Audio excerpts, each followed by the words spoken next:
Hi everyone, I'm Simay. Today I'm going to show you a simple model that explains how El Nino forms in the Pacific Ocean and how it affects the weather around the world. Let me show you our materials.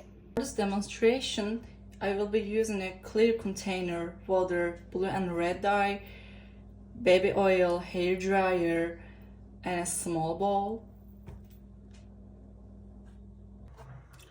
First of all, I fill the container with water and now I'm adding a little bit of blue dye.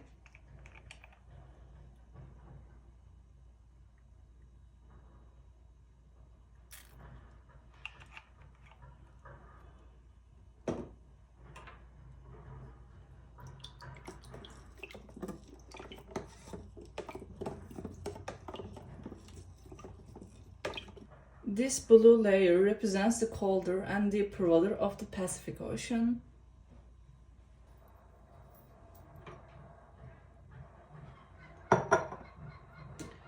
Next, I mix some oil with the red dye.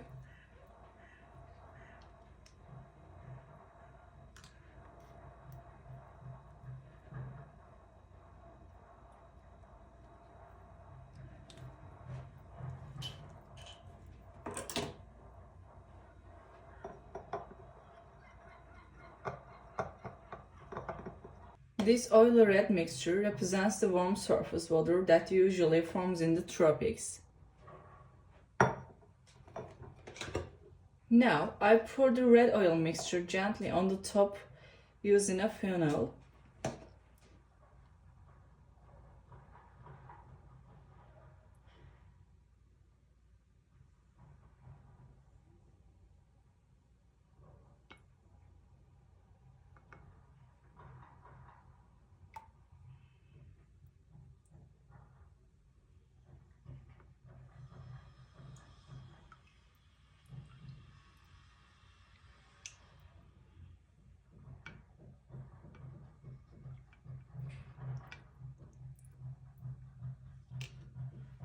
You will see it spread out and form a thin layer above the blue water.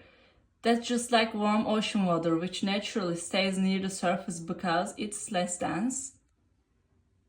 Before I continue, let me explain the directions I'll be referring to.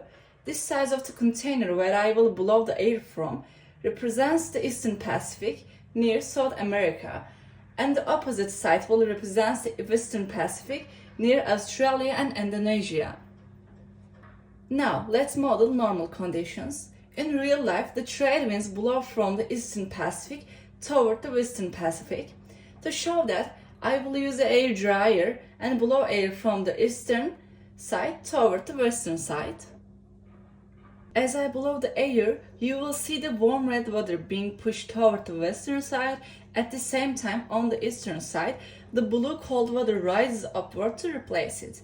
This upward movement is called upwelling, and it brings nutrient-rich water to the surface.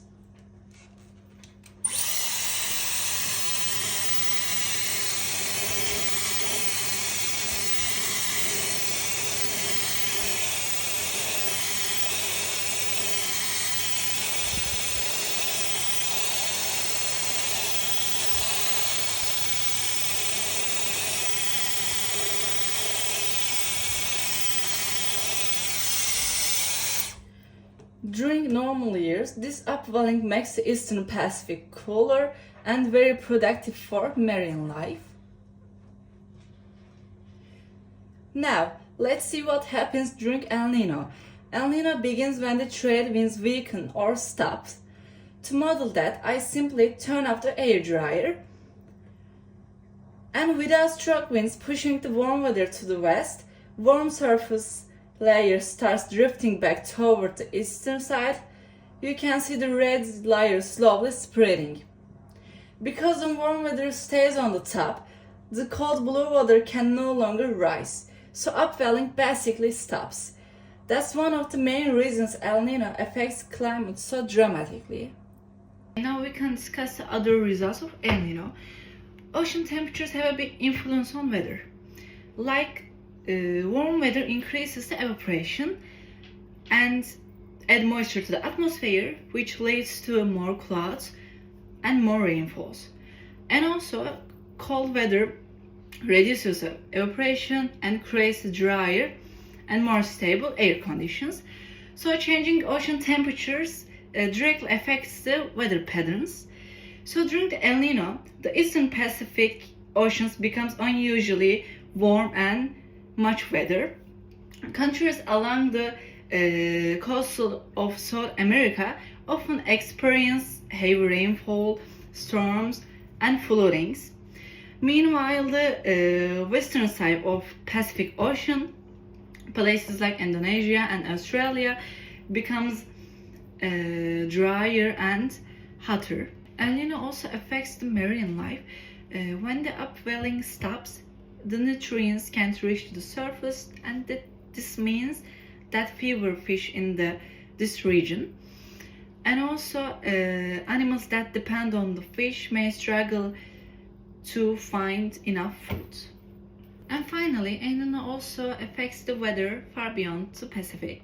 It can shift the jet streams, can change the storm paths, and alter temperature across the entire quantities.